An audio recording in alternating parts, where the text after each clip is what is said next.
Colette Fellous, vous venez de sortir le dernier livre chez Gallimard, La préparation de la vie. Et moi, je vais commencer par la fin, ce qui est un peu mon habitude.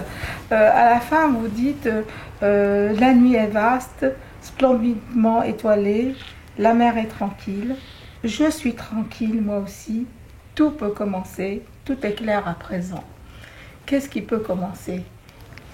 C'est un peu une référence à la lumière et à l'obscurité de la littérature, on peut dire. C'est-à-dire qu'un livre commence dans le noir, dans le désordre, dans la confusion, dans la grande émotion. On ne sait pas trop ce qu'on va raconter ou ce qu'on va construire.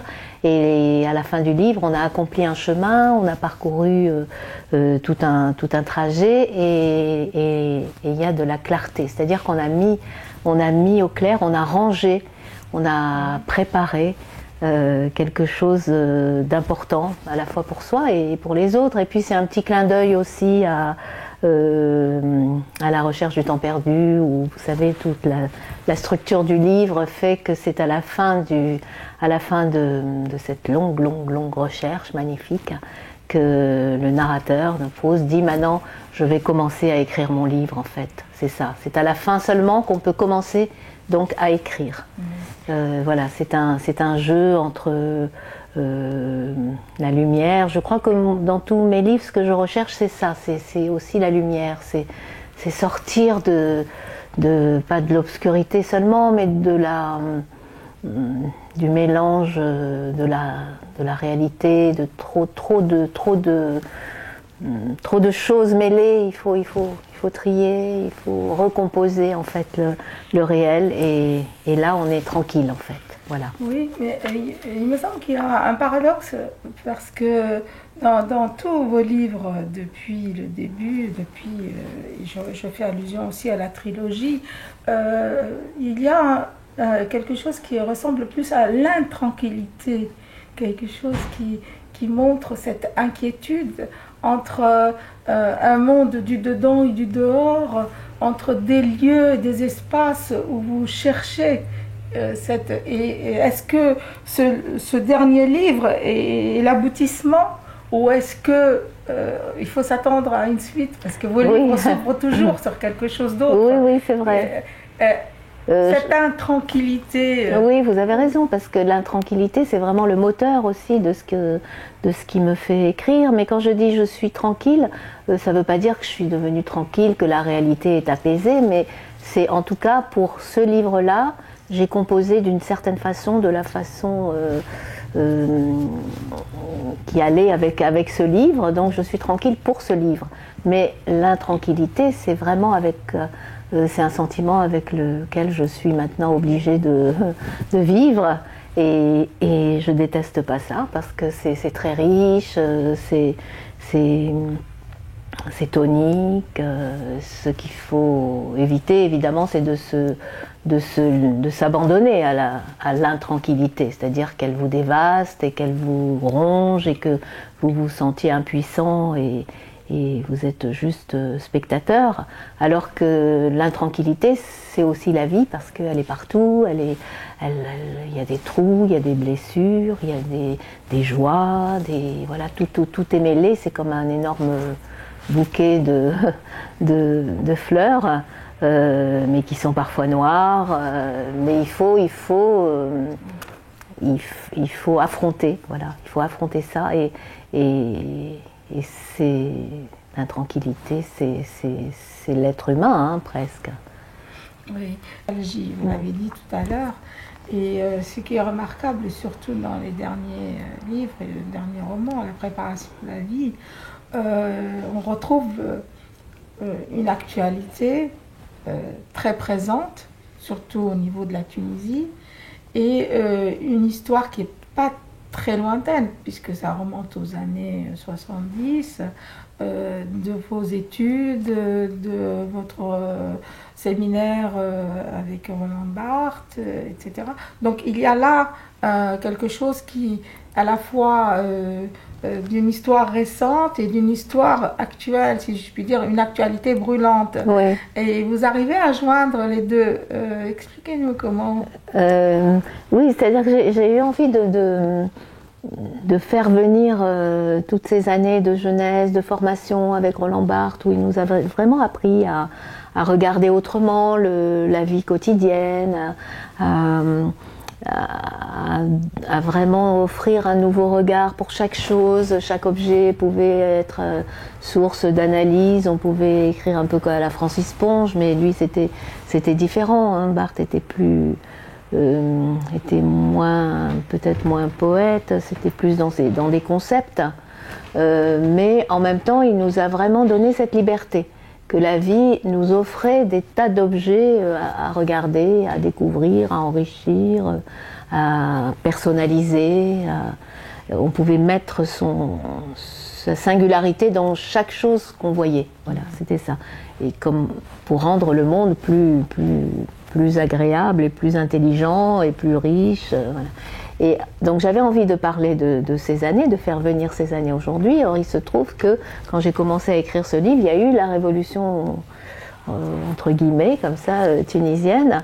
Et là ça m'a passionnée. D'abord ça m'a bouleversée parce que c'était inattendu et du coup je me suis dit tiens je vais garder quand même la présence de Barthes que je veux faire venir ici, mais il va être aussi celui qui est témoin de mon regard sur la révolution. Donc forcément, je ne pouvais pas avoir parce qu'il le disait souvent, ça, lui qui n'arrivait pas que écrire un roman uniquement sur le présent, sur l'actualité, c'était pas un acte littéraire, c'était plutôt un acte journalistique.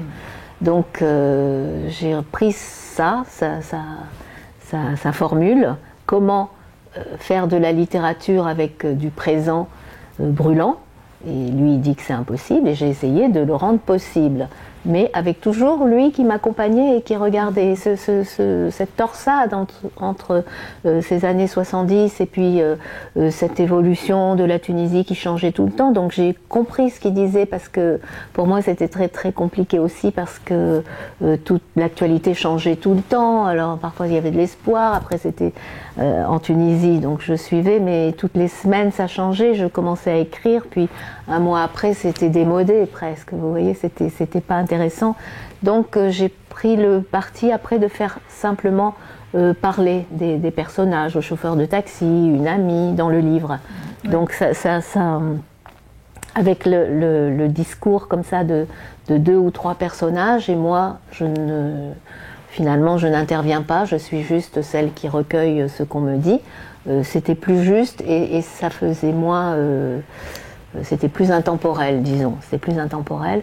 Et surtout, ce qui m'a bouleversée, c'est qu'à un moment, j'ai senti que en Tunisie, quand c'était vraiment quand il y avait des moments où il y avait des extrémistes, où on faisait on disait aux Tunisiens qu'ils n'étaient pas assez musulmans ou qu'ils n'étaient pas chez eux, qu'il fallait changer vraiment l'identité du pays, qu'il fallait changer la conscience du pays.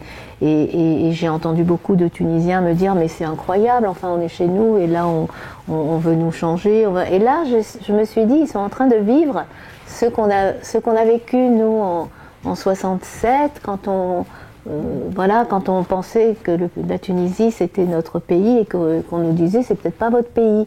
Et ça m'a beaucoup beaucoup troublée. Et bon, je ne l'ai jamais dit, jamais à personne, enfin, mais je l'ai pensé et j'ai été vraiment solidaire. et j'ai aimé beaucoup tous ces mouvements dans la rue de cette société civile qui est sortie, qui a voulu se défendre, qui a dit non, qui voulait reprendre le pays. Vous voyez, comme un appel, non, ne pas laisser s'échapper l'âme du pays, l'esprit du pays, et sont descendus dans la rue et ça m'a beaucoup touchée. Ça, c'était quelque chose, un écho à mes propres, pas inquiétudes parce que c'était comme ça, mais à ce que j'avais vécu, à mes propres expériences. Oui. vous êtes parti, je crois, en 1967. Oui, mais c'était pas du tout lié. Oui, c'était pas lié en fait. C'était pas lié, c'était non. Voilà, c'était parce que je passais mes parents sont restés encore, donc voilà, c'était pas lié. C'est cela, mais c'est quand même une année cruciale. Oui. Puisque beaucoup de Juifs tunisiens se sont expatriés et le lien est intéressant justement de voir comment vous l'avez vécu et vous le vivez encore. On le voit très bien dans le premier roman souvenir, c'est Le Petit Casino. Oui, c'est vrai. Et là, on le voit dans ces lieux, parce que pour vous, le foyer, la maison, c'est quelque chose d'important. Les murs, la maison que vous décrivez, cette maison au-dessus du casino, est absolument impressionnante.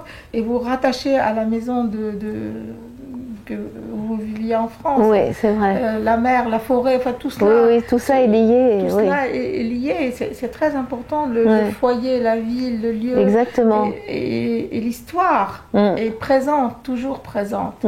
La petite et la grande histoire. Voilà, c'est vrai. Le micro et le macro récit. Exactement. Pour jargonner. Il y a les deux toujours qui sont toujours, présents. Oui, parce que c'est pas une façon de se raconter. Enfin, c'est pas ça qui m'intéresse. C'est pas raconter des expériences de ma vie ou quoi que ce soit, mais c'est vraiment montrer comment on peut à partir d'une histoire singulière retrouver la grande histoire. Par exemple, ce que vous dites, l'année cruciale 67, c'était pareil dans tous les pays arabes. C'était pas seulement en Tunisie. Il y a eu vraiment voilà, les pays arabes se sont vidés comme ça de ces communautés en même temps et il n'y a pas eu trop de... C'est seulement maintenant qu'on comprend et qu'il y a des recherches là-dessus et qu'il y a même des regrets, il faut beaucoup de temps pour comprendre ce qui s'est passé, mais on était presque mené par l'histoire, c'était plus fort que ce qui se passait dans chaque pays. Il y avait quelque chose de collectif et terrible en même temps, injuste. Oui, tout à fait. Et pour reprendre le titre, moi j'aime beaucoup, je me tarde souvent sur les titres, la préparation de la vie. C'est un titre qui est très beau. J'ai trouvé à la fin du roman cette phrase de Barthes que vous citiez: construire un roman est un art de vivre. Oui, c'est très beau cette phrase qu'il a trouvée. Cette phrase parce que c'est vrai que c'est quand on est en train de composer un roman ou de le construire, après on change, vous voyez, on filtre la réalité, c'est-à-dire qu'on choisit des moments, on se dit tiens, peut-être que ça peut entrer dans mon roman, et du coup on se transforme soi-même, on est soi et plus soi, on est le livre en train de se faire. Et ça, c'est tout un art, c'est vrai, c'est tout un art de vivre. Et j'ai pris plusieurs phrases comme ça de Barthes dans ce livre qui m'ont justement accompagnée et que je développais. C'est comme si je prolongeais aussi des conversations que j'avais eues avec lui. Vous voyez, des conversations qu'on a dans le passé avec des gens qu'on a aimés, mais qui sont restés un peu en l'air. Et ben, on se dit, tiens, aujourd'hui, en 2014, on va les reprendre et on va les prolonger. Et il y a par exemple une autre phrase aussi que j'aime beaucoup qui dit, alors que lui était théoricien, et on le sait, mais en même temps toujours encombré dans ses fantasmes, ses obsessions, sa psychologie, sa vie quotidienne, mais en même temps il était le grand théoricien, et il dit, mais alors quoi, toute ma vie, je n'ai été que cela, ému. Et ça c'est vraiment très, très, très beau. Et j'ai pris l'émotion comme moteur aussi du livre. J'ai mis cette phrase simplement à la fin, mais parce que même pour revenir à la Tunisie, ce qui était troublant aussi quand il y a eu cette révolution, c'est que tout à coup il n'y avait plus d'analyse politique, ou pas, peut-être parce que les gens n'étaient pas habitués à la politique. Ce qui restait, c'était l'émotion. C'est l'émotion, tout le monde était ému, tout le monde parlait de son émotion, mais c'est pas avec l'émotion non plus qu'on construit un pays. Mais ce qui était beau, c'était de voir ça, les émotions, des feux d'artifice d'émotions simplement. Et donc j'ai voulu aussi recueillir ça, parce que moi, dans ma vie, je suis aussi guidée par ça. Il me manque beaucoup de force qui protégerait de l'émotion. J'ai souvent dépassé par mon émotion, submergé, tous ces mots qui font qu'on coule un peu. Vous voyez, il y a ça dans la langue, on coule un peu, il y a l'émotion comme une vague qui nous emporte et qui nous empêche aussi de parler. Mais en même temps, l'émotion, c'est ce qu'il y a de plus beau, quoi. C'est vraiment une chose essentielle dans la vie. Si on est privé d'émotion, on n'est plus tout à fait humain. On a un truc un peu... Il y a dans ce roman, il y a beaucoup de choses, mais il y a un roman dans le roman, c'est l'histoire de Jeff. Ah bah oui, ça c'est un roman qui traverse le roman, et on a l'impression que tout le roman a été écrit pour raconter cette histoire. Oui, c'est vrai. Qui est très touchante, qui est très très forte. C'est un peu... C'est comme si l'histoire de Barthes était sous les... Vous savez, je dis que je cherchais une lettre en fait de Barthes et qu'il y a ces lettres de cet Américain qui sont dans la boîte. Donc Barthes est sous cette histoire qui est au-dessus, mais en même temps c'est un peu une fausse piste aussi. Voilà, je la raconte au début, mais il n'y a pas la promesse... il y a la promesse d'un livre entier peut-être là-dessus, mais c'est pas ça. Après, je ne le laisse pas tomber parce qu'il continue jusqu'au bout, mais il est moins important parce qu'après, ce qui compte, c'est ce qu'il y a dans la boîte en dessous. Voilà, il y a les photos, il y a Barthes, il y a tout ça. Il y a des couches dans ce livre, mais l'histoire de l'Américain... Voilà. S'enchevêtre. Oui, puis ce qui m'intéressait dans cette histoire, raconter cette histoire d'un Américain que j'avais donc rencontré quand j'étais jeune, à la même époque au séminaire de Barthes, et qui réapparaissait 40 ans après, là au téléphone avec sa voix. C'était aussi la voix qui avait vieilli, qui était un peu chevrotante, parce qu'il avait 30 ans quand je l'ai connu, moi j'avais 22 ans, et donc il est âgé maintenant. Il avait la voix un peu chevrotante, mais son sentiment était le même, il disait, et c'était, ça aurait pu être un grand amour, c'était pas vraiment un grand amour, mais c'était un grand roman ou un grand film, c'était digne d'un film américain, mais en même temps j'aurais pu avoir une autre vie, rouler en limousine. Mais la voix de Barthes n'a pas vieilli. Non. Elle est restée. Voilà. C'est ça. C'est aussi un roman sur les voix, sur la voix de Barthes. En écrivant ce livre, je l'ai toujours entendue. Je la mettais vraiment tout le temps, et c'est une voix que j'adore. Vraiment... Que vous écoutez souvent. Ah oui, que j'écoute tout le temps. Hein. Elle est dans mon ordinateur avec les musiques, vous voyez, elle est mélangée, et c'est important. Oui, il y a aussi les odeurs, il y a aussi les parfums, il y a tout ça. C'est aussi, si on prend Barthes encore comme guide de toute cette traversée d'une vie et de comment se préparer à la vie, c'est aussi lui qui était, vous savez, il aimait la cuisine, il nous avait fait travailler sur Brillat-Savarin, il aimait les parfums, il aimait tricoter. Vous vous rendez compte, un homme qui tricotait, et puis voilà, mais il aimait parce que j'aurais pu dire d'ailleurs au lieu de roman, tricot. Et il aimait, tapis, tricot, mais il aimait. On allait ensemble acheter des pastels chez Sennelier parce qu'il dessinait aussi. C'est un homme très très sensuel. On a retenu l'homme théoricien, mais en fait, tous les gens qui l'ont connu savent qu'il était... On allait au restaurant chinois, il aimait plutôt celui-là parce que le canard laqué était meilleur. Vous voyez, il y avait tout un... Il aimait les fêtes, Non, c'était... Et il y a parfois des choses qu'il disait parce qu'il n'arrivait pas à écrire de romans, vous savez, parce qu'il pensait qu'il n'arrivait pas à développer des choses. Il aimait des fragments, des phrases très courtes, raconter quelque chose mais très brièvement, des aphorismes. Et il disait par exemple, hier soir je suis allée dans un dîner, c'était vraiment très très agréable et tout, mais si je devais retenir une chose, bah, c'est la robe, le tissu de la robe de l'hôtesse qui était jaune et que j'ai bien aimé. C'est tout. Mais moi j'aime bien ça. J'aime bien ça chez lui. C'est un peu aussi l'art du haïku. Vous savez, il aime beaucoup le haïku. Donc ces moments qui, attraper la réalité par hop, juste une toute petite chose et faire que tout peut surgir après à partir de ce petit détail. C'est une belle conclusion, parce que dans votre livre aussi, vous terminez par un haïku. Oui. Je le connais par cœur, vous dites, comme il est admirable, celui qui ne pense pas, la vie est éphémère, en voyant un éclair. C'est beau. Ouais, les haïkus, c'est fantastique. Voilà, ça dit très vite on a un éclair, tout. On a tout. Tout. Et ça, il y a vraiment une très très grande puissance du haïku, évocatrice du haïku, et philosophique aussi. Merci beaucoup. Merci à vous, Edia.